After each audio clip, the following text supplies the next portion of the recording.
Welcome to the Leadership Conversations podcast. I'm your host, Jono White. I'm the founder and principal consultant of Clarity. We are an Australian-based consultancy that works with leaders around the world, and our passion is to invest in people to become everything they're meant to be in order to fill the world with healthy organizations that people love to work for and customers line up to buy from. The goal of this podcast is to invest in you and your leadership. If you're just joining us for the first time, then feel free to check out consultclarity.org. That's our website, consultclarity.org. We have so many free resources on there, the most popular being our 7 Questions on Leadership series. We've had more than 1,500 leaders from around the world in all different sectors give their in-depth answers on leadership, what books they love, what they found most challenging, the most meaningful stories, how they structure their time through the day. That's free, so go and check it out. And we'd love to interview you about your leadership. I believe you have advice from your experience, your context, and your life so far that is important and can help other leaders. It's also a great way to give back. It's free to get involved, and you can do so by going to consultclarity.org/7-questions-interest, or just Google consultclarity.org 7 questions interest and fill out the form that pops up. We have a free resource for you on our website. It's called Leadership Survival Guide. It's a 57-page ebook. It has interviews with 10 world-class leaders, and you can go to consultclarity.org. It's right at the top, and get that today. We also have a daily email that we send out to over 15,000 leaders, and that email contains the highlights, our best content from our podcasts, our blog, my book, the books that we're loving that are out there about leadership. It's also the best way to get access to our masterclasses and workshops before anyone else. And there's also exclusive and limited special options just for subscribers. And you can subscribe by going to consultclarity.org/subscribe.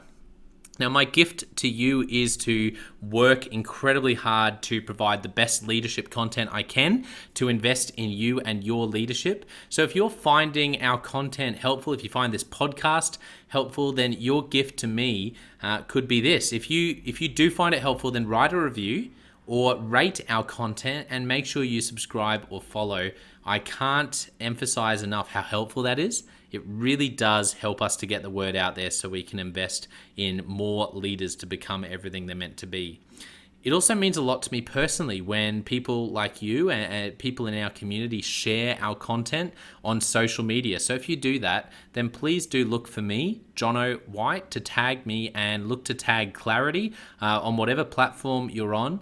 And our team, including me, I'm always looking to see when people have mentioned us so that I can engage with you. And also we look at sharing content. So if you write something about something we've done, there's also a good chance we'll share that with our followers. So if you could do that, that is a massive, massive help as we try to invest in as many leaders as we can around the world. Last of all, you can check out my book about how to deal with difficult people even if you hate conflict. It's called Step Up or Step Out. It's available on Amazon. You can just look up Step Up or Step Out Jono White, or you can go to store.consultclarity.org/book and check it out there. I have coached leader after leader after leader, and in more than 50% of the sessions, this topic comes up. How do I deal with this person? I'm finding it really difficult, and I just want to find a way that doesn't blow up to just to have a difficult conversation, to lead them better. How do I do that? There's a 3-step process that I outline in this book that I believe can help you. Okay, let's get into today's episode of the Leadership Conversations podcast. Enjoy. Welcome to another episode of the Leadership Conversations podcast. Today's guest is Anand Narayanan. He is the President Asia Pacific for D&B Audiotechnik, and I'm really excited to chat about leadership with him. Welcome to the podcast, Anand. Jono, thank you so much for having me today. Hello, everyone. It's so nice to connect with you all in the Leadership podcast with Jono White. I can tell I already really enjoy getting to chat with you even before we pressed record. So I'm really excited about what we're going to talk about. First of all, can you tell our listeners a little more about what you do and also what your company does at DNB Audiotechnik? Yeah, the DNB Audiotechnik is a German audio solutions company and pretty much a world-renowned leader in this space of audio solutions.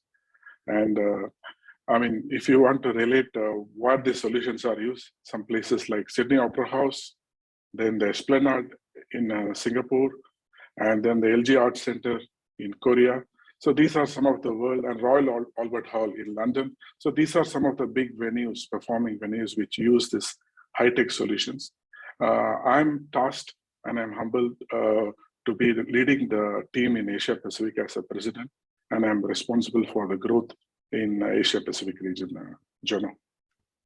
Yeah, wonderful. Thank you. And what an amazing group of locations where you can say, yes, our products are used here at the Opera House. And that's just incredible. I think that must be amazing to be part of an organization that does such high quality technical work that is used in, some of the most beautiful art and music, in the world.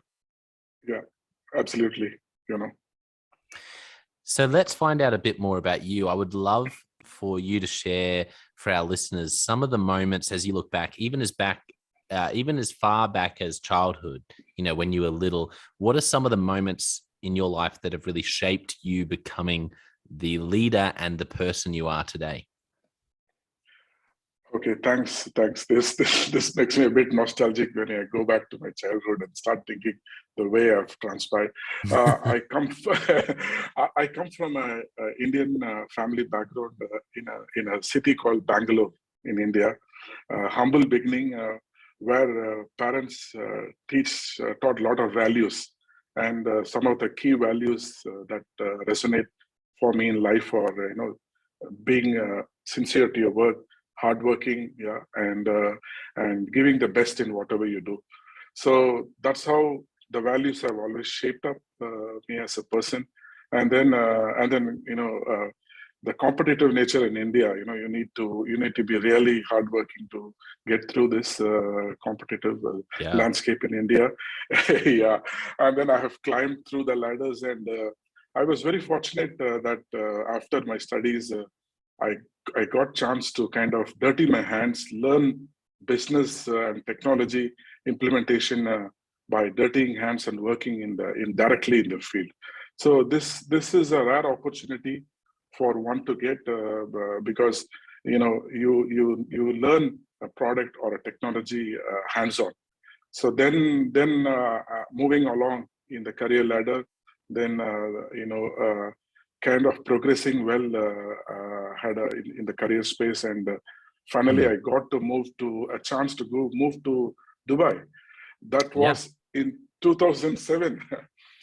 Wow. I move in, I start enjoying life, and I see the opportunities to make a difference in Middle East. Then came the financial crisis. Yeah, so the whole place was like mayhem and a lot of it was kind of getting deserted, and that was a point in time. I had to do things and learn from this. How do we survive? How do we kind of be resilient in the business world? So when I used to step back and think how we can make a difference even in this kind of a difficult situation. Then when we looked around, there were other countries like Qatar and Oman and Bahrain and Kuwait, where they also would want to implement new things. They would want to learn new things. And this was a chance to build relationship. Remember, pandemic times and crisis times are good times to build bridges and relationships. So I started building relationship, which in a year became fruitful in kind of bringing back the business and being successful again. So one of the key takeaways from my life is the importance of building relationship and staying true to it. Yeah, I had steadily been progressing, moved to the east, then Malaysia, 10 years, Singapore now, and now this crisis, pandemic came. But what I realized was that there is always, if you have a positive frame of mind and and look at the bright sides, you can always see what you can learn from this and how to thrive even in the most difficult times. So this is yet another chance to build relationships and to get closer to family and friends, because you haven't been traveling, right, for the last 2 years. None of us have traveled. So this is a good time to kind of reconnect and also to self-reflect what it means in a larger context of life. So here I am, Jono, speaking with you after I've had this kind of humble journey. And one thing I look forward is to traveling again. I hope I could come to Sydney and catch with you. Yes. Can't wait. Well, the international borders, as we're recording now, have only just started opening the past couple of days here in Australia. So it is very exciting. Soon there'll be more travel, but I agree with you. I want to ask you about your time in Dubai. So you were in Dubai when the financial crisis hit, is that right? That's true, Juno. Do you remember, was there a day or a moment for you as a leader during the financial crisis where you realized, do you remember where you were when you sort of realized how bad it was going to be? And I believe it obviously everywhere in the world was affected, but Dubai was one of those places that I think was hit quite hard. So I can imagine it would have been a very formative experience to be leading through that time. But yeah, do you remember where you were when you realized this is actually this is a big crisis? Yeah, it was a time when all companies were shutting down their Middle East operation and calling back their staff. So I just had come to Dubai, I'd landed in Dubai that time, and I was constantly under the fear and stress that one day I'm going to be called back. So that kind of put me to a situation where I had to start getting creative and start coming up with some good plan and a reach, so that we could kind of realign ourselves and reach the market better, Jono. So what did you do? How did you get through that? Because I can't imagine a better training ground, a more challenging training ground, apart from maybe COVID, like you talked about in the past couple of years. But during that financial crisis, what did you have to do? What did it look like? And what did you learn about how to lead through a crisis? Yeah, so you need to, first thing is you need to keep your mind intact, which is the most important thing during any crisis. So the greatest asset you have is your own mind. So that was the first thing I did to keep myself calm and to recollect and start getting thinking alternates.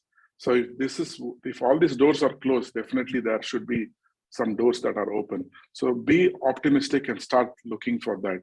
So then if UAE and Dubai was a difficult market, so this is a tier 1 market. Everybody focuses there because this is where in the past a lot of business was there.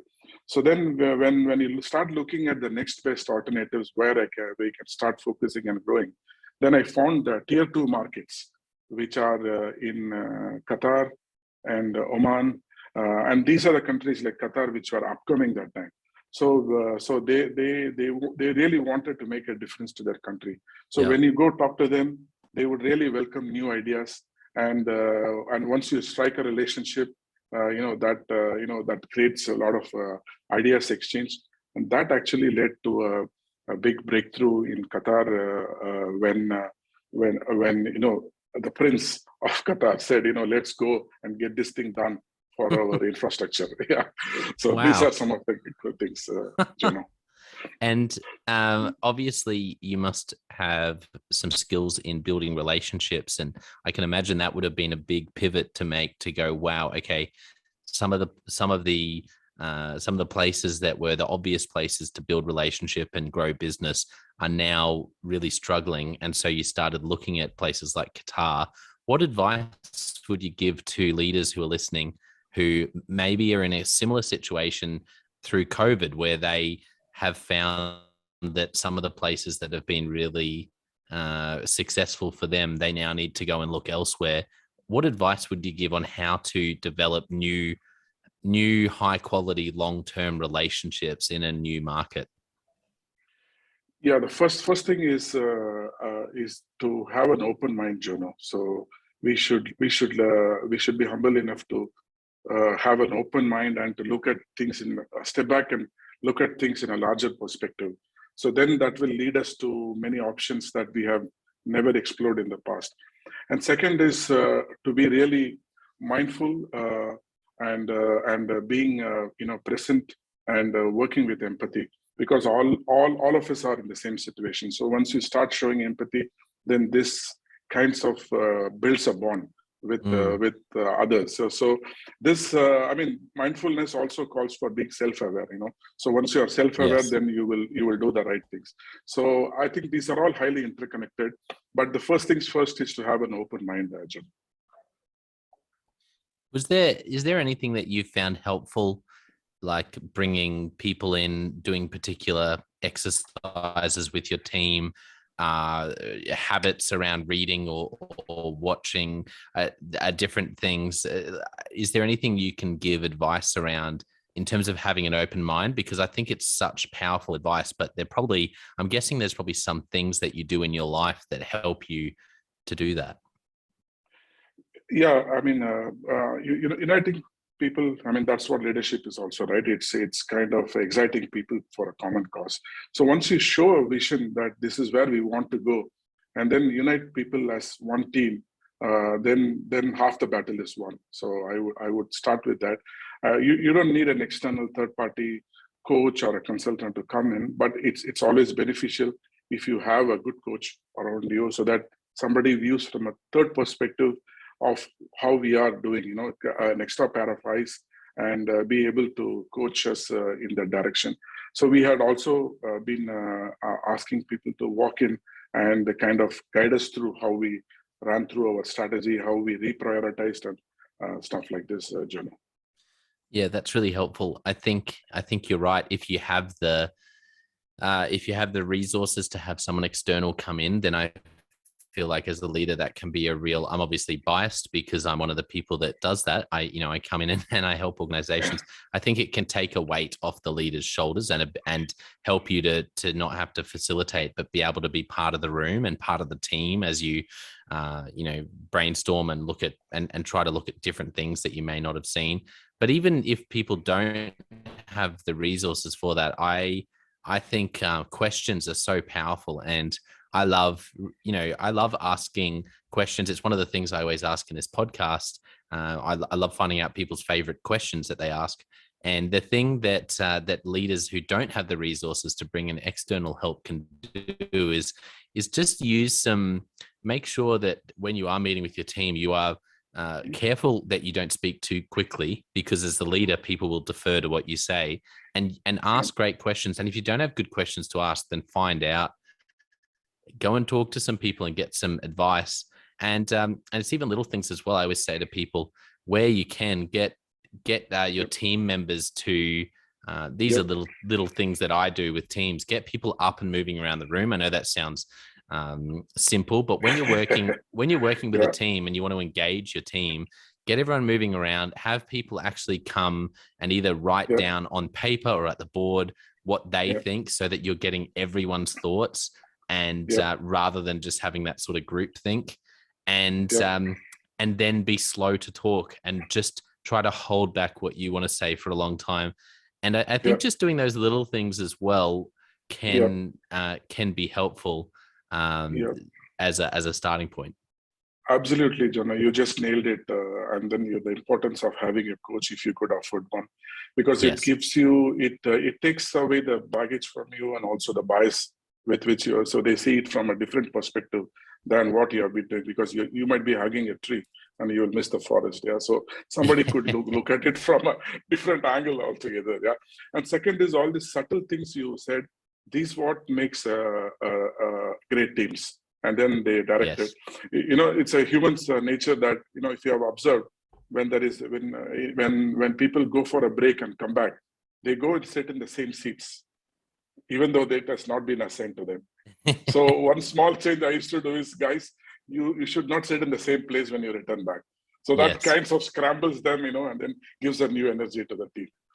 Yeah, it's funny because people who will be listening going, oh, that could make much of a difference, but you have to try making these little changes. It's you learn it very fast when you're facilitating a lot of teams, that it's these little changes. That's why whenever I'm doing any sort of personality assessment with a team, I love when it's face to face and not virtual, actually getting people to move around the room, because you just see things differently. And I think when you're in the room as a team, it's actually, this is an amazing tool to be able to meet together and brainstorm together. And I think for all of us, when you're part of a really high performance team that's doing incredible work and having very robust discussions, it's wonderfully exciting and life-giving. And so as a leader, we want to create that space where people look forward to coming together, because it's actually really, there's a great passion and energy to the time where we're actually meeting. Yeah, absolutely. Jono, you're like me. I'm a bit of old school. I always like to meet people face to face. Yeah, definitely. One-on-ones, not one-on-ones. I've been really surprised that for me, virtual one-on-ones has been great. And actually, I've been surprised at how easy that's been doing one-on-one. But when it's a team, I feel like we're not there yet with technology. It's going to take, I don't know what it's going to take, but it definitely feels like we miss a lot of what happens in a room as soon as someone's not there. And I think that's anyone who can really crack that code with technology and really nail the sort of technology that will help people to be immersed. I think that's going to be amazing when we can really meet virtually, but it has a bit more of, because right now, there's nothing like a face-to-face team offsite day to just feel like you move a year ahead in one day. Yeah, exactly. Yeah, but we have found an alternative way to get things done in the last 2 years, right? So it isn't bad either. We've stretched ourselves. I think everyone's gone, wow, this is possible. And then at the same time, everyone's going, and I really am now thankful for the time I do get face to face. I think it's been both. It's been really stretched us, and we can do way more than we ever thought. And it's made us appreciate some of the things we take for granted about, having a face to face team meeting. Absolutely, Gemma. Absolutely.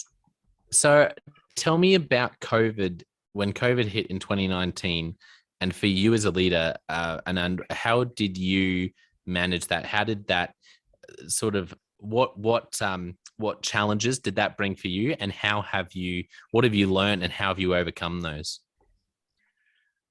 Yeah, I mean,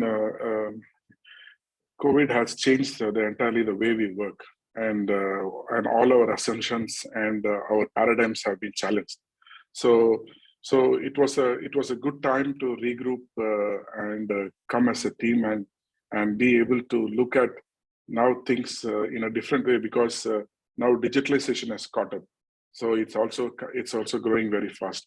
So first things first is how would we change our traditional way, right from a traditional marketing? How do you go more into digital marketing and social media, where you could achieve more? So these are one of the ways that we had to transform ourselves from a regular approach that we had to do, because the challenge was that you couldn't meet people face to face. You couldn't travel as well. So this was one of the ways. And then also we had to with the number of opportunities dwindling. So we had to kind of get creative again one more time, and to see what are the other opportunities, and how do we kind of upskill ourselves to be able to grab those opportunities and to be able to stay afloat. So these were some of the things straight off the bat that we thought we did well, Jeno. Yeah, wow, that's they're great lessons. And I guess for you, over these years, are there any favorite stories you have from the past couple of years as you've led through COVID that really remind you why you do what you do? Just any stories that have really stood out for you?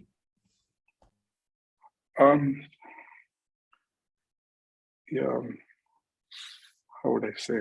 Yeah, yeah. It's not a story, but it's kind of a great piece of self-calibration that happened to me.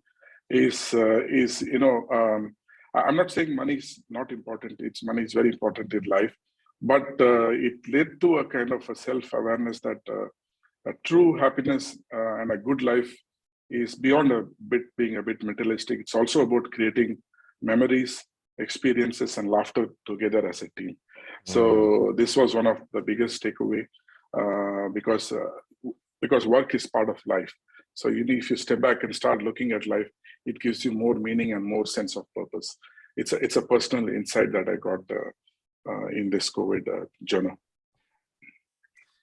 Yeah, thank you for sharing that. It's a wonderful insight. It reminds me of a recent podcast episode with a wonderful global educator Kevin Skio. Kevin is a highly gifted founding school principal. So he specializes in founding international schools. Amazing guy. When he came on the podcast, we spent most of our conversation, which people can go and listen to, actually chatting about how his dad was such a wonderful leadership and life role model for him. And the thing that I took out from our conversation is he described how his dad used to take Kevin and his brother down to the tip, as we call it here, or down to the junkyard. And he was really fascinated by finding things that had been thrown away and that they could do something with. And he just talked in this podcast episode, he talked so fondly about being in the junkyard up to his knees in garbage with his brother and his dad, just having such a great time. And, how they found these books that had been from a deceased estate and had been thrown away by the family. They didn't know what to do with them. And they ended up seeing these books, and they actually gave them to, he's Canadian originally, and they gave them to, to the Canadian government to be, because they're sort of heritage, one of a kind, sort of historical books that are now on display somewhere. And the thing that I took away from that story is that he was telling me how wonderful his memory was of going through a junkyard. Okay. and I thought to myself, it made me think, as leaders, when we go through something like COVID, I feel like, in many ways, COVID has been a bit of a junkyard. It's like we've been up to our knees in garbage, with people being isolated and people being away from family and friends, and people losing loved ones, and business being disrupted. And what I took away from his story is that as leaders, there's a great opportunity and responsibility that no matter what you're walking through, there is a way that you can actually make that journey memorable and fun. Exactly. And that really struck me, and it's actually meant a lot to me. And whenever I think of that story, it really brings a smile to my face. And I think it's a new question I'm going to ask leaders is, what, no matter how hard what you're walking through is, how can you make the journey with your team meaningful, memorable, and enjoyable? Yeah, absolutely, Jono. Yeah, I think I really loved this story about this junkyard. Yeah, yeah, it's good. Yeah. Who knows? We might find something, which is really worth. And that's right. As you clean up your junkyard, Yes, and it's a great episode for people to check out. And I love, it's funny, every time I chat with leaders on this podcast, and I never have anyone tell me a story about money. And that's interesting, because as you said, money is important, and it's a really important part of life. And I think we can all agree on that. Excuse me. But I think it's worth noting that the stories that people tell me that are most meaningful are always about people. Yes, exactly. And the journey we have had together. Exactly. Yeah. And so that's a great opportunity, no matter how much money you don't have as a leader, to pay your people more, and you're frustrated. How can you make the journey better? how can you invest in them as people? And if you can do that, arguably, they're more powerful at the end of the day than any pay rise or amazing salary you could offer. That's true. Yeah, the experience is as important as a job or a pay that is being given. Yeah. So true. True, Jana. This is so much fun. I'm really enjoying chatting with you. Let's jump into Leadership Express. I've got a few questions for you. Are you ready? Yeah, I'm ready, Jana. Let's go. Yeah. Okay. First of all, what is a book that you've gifted to other people? That is a book. It's 7 Habits of Highly Effective People. Yeah. This why I believe that everyone should get a chance to read this. Is I believe anyone who follows these habits can elevate himself or herself to be an effective leader.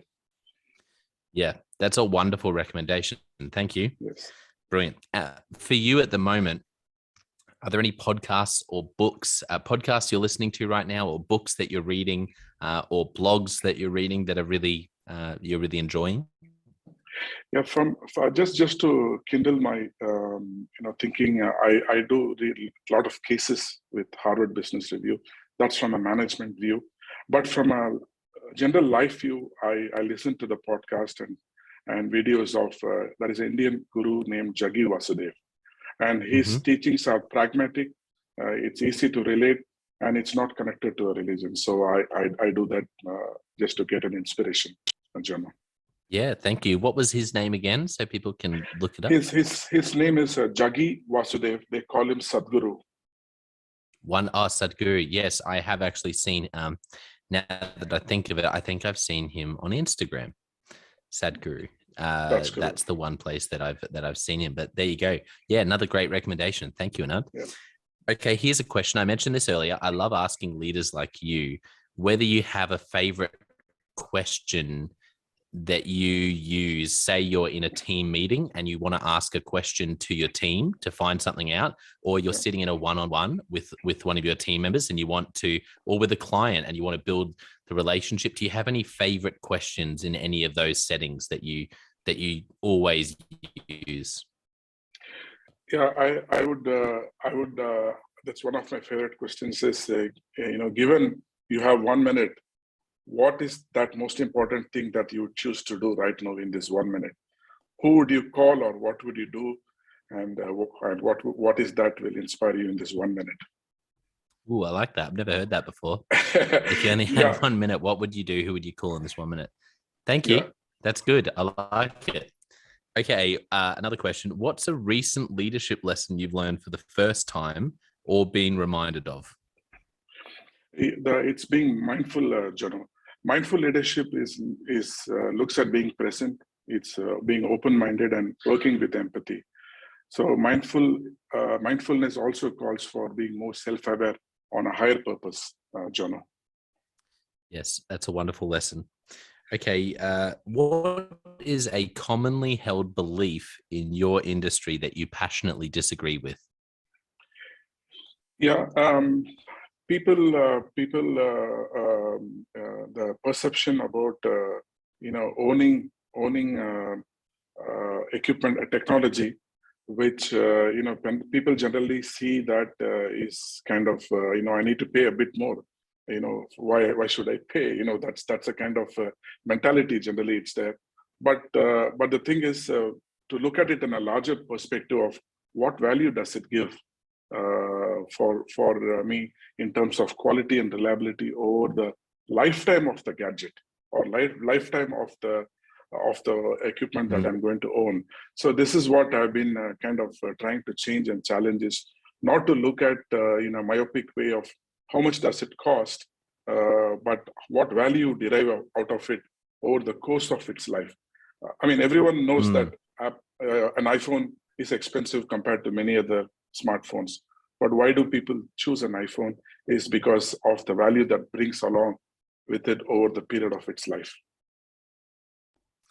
That's fantastic. I really love that, because I know this is something that I have realized I don't value enough. I have tended to just think of technology by the price tag, and I've learned the hard way that when you're using something and it's brilliant, and then oh, that's cheap, I'll give that a go. But you realize, wow, I hadn't factored in how much that the qualities that are, yes, it costs more, but it's actually you never miss those extra dollars when it's creating extra value. iPhone's a great example, because I definitely think of that now with phones and computers, and particularly when you can save. And for leaders, I think we should think this way with our teams.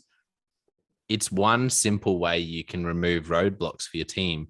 There's nothing worse than having great people who are having to deal with technology, because as a company, we wanted to save, a few $1,000s or $100,000 here or there. You want to give your people tools so that they can fly and really not be held back by anything. And technology is a big part of that. Absolutely. So, I mean, technology is going to define more the way we are going to live in the future. So it's better that we start accepting that fact and aligning and being good in using it. Or rather, good in selecting what we want for the future. You're right. Yeah. Well said. What's a movie or TV show that really impacted you? Yeah, I don't see much of movies, but there was one show called Breaking Bad, which was it's a humble chemistry school teacer who kinds of goes into making meth and finally becomes a vicious drug lord. So what it really gave me the insight was the choices that we make in life. The character Walter White always had choices in different phases of his life to quit what he was doing, but he kept doing all these things, and finally it culminated in this whole life got disrupted. So that's one of the things that I could relate to and see. It was a very how would I say it? It's a very kind of binge-worthy show. Yeah, it is, and it's a wonderful piece of art, the way they show his moral demise. It's a wonderful show for people to watch, and it really does. It's one of my favorites, and you do see him choice after choice after choice. It's wonderfully done, where you understand why he's doing what he's doing, but you're able to get the front row seat to someone whose life descends, and it's very challenging to watch. Yeah, exactly. Yeah, Jonah. So have you had any recently a good show or a movie from your side, Jonah? Oh yeah, that's a good question. A good movie or TV show that I've seen recently. Well, one of my favorite movies of all time is a musical called La La Land. It's called La La Land with Emma Stone and Ryan Gosling, and I love that movie because it's actually a little bit, it's not at all like Breaking Bad, but the theme around making hard decisions is and about the paths we choose and how the decisions we make today flow on and have effects on the rest of our lives. That's one of my favorite movies, and I'm trying to think. And another one, I don't really have a TV show that I have a lot that I'm really enjoying. Oh, actually, one that for a bit of lighthearted amusement. If anyone just wants a great show just to watch and be able to switch off, Line of Duty is a British police show, which is Line of Duty. It's some of the best script writing, and the way it's done, it's brilliant. It's really excellent. And so that's probably one of my favorite TV series. Not so much that impacted me, but that I really enjoyed. Yeah, exactly. Line of Duty is something I could relate as well. Yeah, it's a good one. Yeah. Thank you for asking. Okay, last question. If you could only give one piece of leadership advice to a young leader, what would you say? I would say is to choose a career or path where they feel the skills will match and their passion matches, because we all spend nearly 30 to 50% of our life, in working and in our professional life. So it's quite important that we choose a path which makes more meaningful and which gives us happiness when we look back after 30 years or 40 years. what path we have come and how we have contributed to that field. So it might make sense that it may not be paying you well initially, but once you really go deep and become an expert in your field, then money will follow you. So that's kind of it's not an advice, but it's kind of a reflection. Yeah, should I say? Yeah, it's wonderful. It's a wonderful thought, and I completely agree. Do something you love, that you're good at as well. And there's always so many different ways you can make money. They're not always obvious, but down the track, as you said, once you become an expert in that thing, particularly if you're incredibly passionate about it, there will be opportunities to make more money. It's not necessarily the path of least resistance, and just the job that will make you more money is not going to give you more fulfillment necessarily. Yeah, absolutely. Well, this has been so much fun. For those who have really enjoyed hearing from you and want to connect with you or find out more about your company as well, where can people find you online, Anand? LinkedIn is a place where I'm quite active. I need to change rather. I'm not so active on Facebook or Insta or Twitter, but LinkedIn is a place people can reach me and find me. And and then that's a place where we could connect. And the company is D&B Audiotechnik, for anyone who might be in where it might be something that you need based on what Anand has said. Then maybe you can start by reaching out to him on LinkedIn and letting him know if you have any needs to have a chat with him if you're in the Asia Pacific. But I want to thank our listeners for tuning in. Great advice, great thoughts today from Anand. I've really enjoyed it, and to hear from a leader who was in Dubai leading through the financial crisis, and then like everyone really in the world leading through COVID, it's been a really insightful conversation.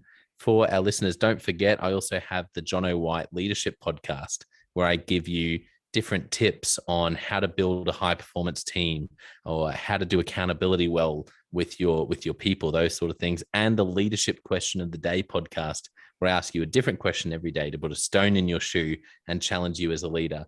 But I want to finish today by thanking Anand. Thank you so much for coming on the show. It's been a joy to have you on, and really appreciate your generosity giving us your time today, Anand. Jono, thanks for the gift of your time, and it's an honor to be with you today and to chat about leadership. Thanks for giving this chance, Jono.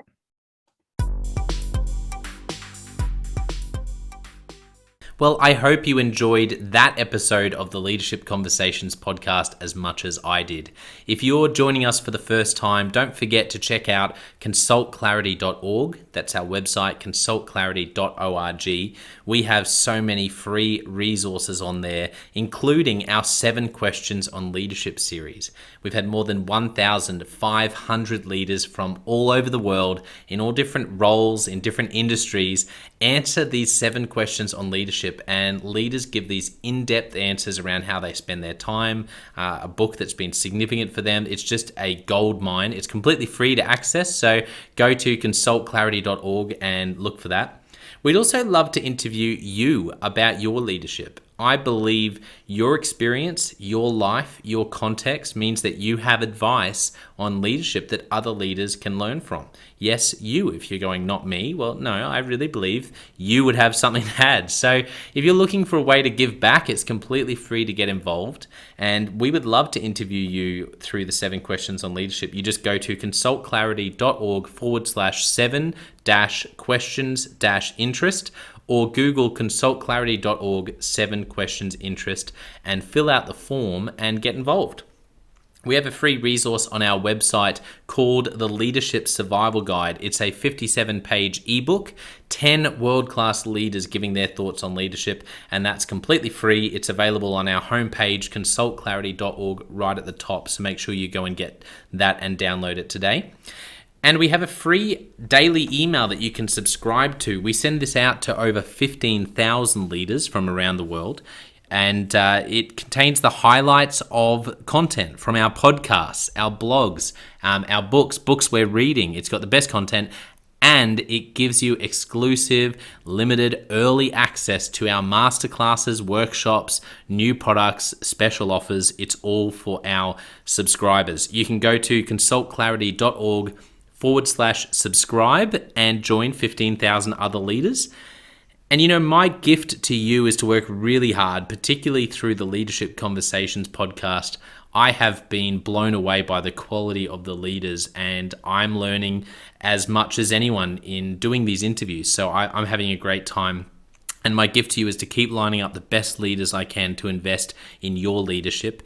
Your gift to me, if you're finding this helpful, there is something that you could do that would help us out massively. And that is to write a review and to leave a rating for our podcast or wherever you're watching or listening to this. I can't tell you how much that helps us out. Also, subscribe or follow. It really does make a difference in helping us to help more leaders become everything they're meant to be. Another thing that means a lot to me personally is when I see our community share our content. So if you do share this or any other piece of content on social media, then thank you, and please do that. And look for me, Jono White, or Clarity, and tag us in your post. Our team is always looking for posts to engage with from our community, and there's also a chance that we'll share your content to go beyond and share it with our followers. Last of all, you can check out my book. It's called Step Up or Step Out: How to Deal with Difficult People Even If You Hate Conflict. I wrote this book because 50% of the coaching sessions I have with leaders, this topic comes up again and again and again. And it's this idea of, how do I have this difficult conversation? How do I lead this person better when I'm finding them difficult? Or in some cases, you look and you say, I think I might be leading a difficult person. They're just quite difficult to lead, or I'm finding them quite difficult to lead. So there's a 3-step process that I unpack in Step Up or Step Out. And the amazing thing, and I've literally done this myself, and I've heard it anecdotally from other leaders as I've coached them, is that if you follow this process, you will see that person step up and change their behavior or make a decision, which is to step out some of the time. 95% of the time, people will step up or step out in just 4 weeks. And I stand by that. It's you have to read the book to understand, but I really do believe in it, and I've experienced it firsthand. It works. So you can go to Amazon, look up Step Up or Step Out Jono White, or store.consultclarity.org/book. Well, thank you so much for listening. We're going to be back with a new episode next time of the Leadership Conversations podcast. And I hope today has helped you to take another step towards becoming the leader you're meant to be. See you next time.